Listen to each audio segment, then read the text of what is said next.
Matter anything that occupies space and has mass and is felt by senses is called matter.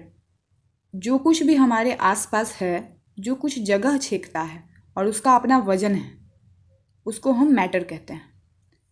Example में आ जाएगा air, water, brick, ईंट, पत्थर, कुछ भी। Characteristics of particles of matter.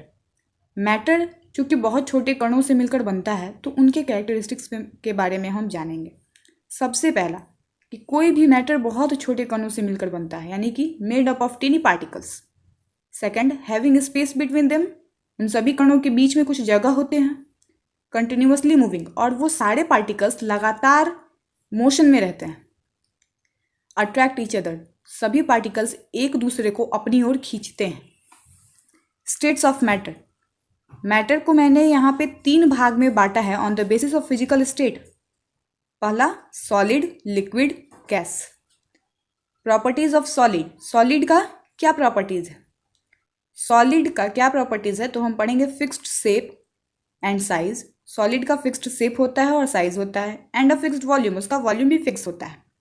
Can not be compressed, उसे दबाया नहीं जा सकता है, कंप्रेस नहीं किया जा सकता है। हाई डेंसिटी, सॉलिड का डेंसिटी हाई होता है।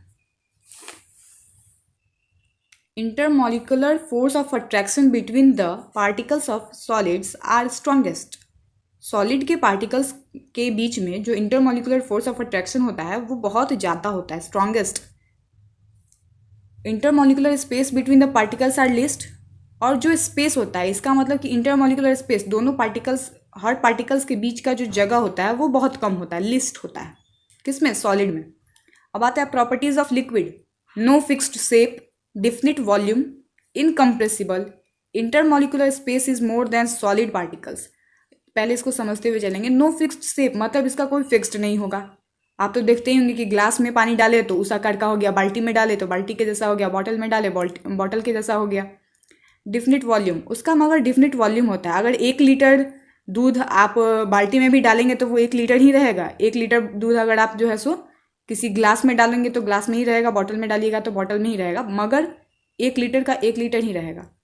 कहता है इनकम्प्रेसिबल, उसे आप दबा नहीं सकते, कंप्रेस नहीं कर सकते। क्या कभी पानी को हाथ में मुट्ठी में बांध के देखा है आप लोगों ने? Intermolecular space is more than solid particles. Solid का जो पार्टिकल्स है उसमें जितना स्पेस होता है ना उससे ज़्यादा होता है इसमें।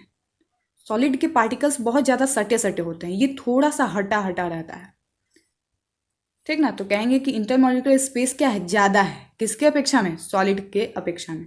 Intermolecular force of attraction between the particles of liquids are less than the particles of solid.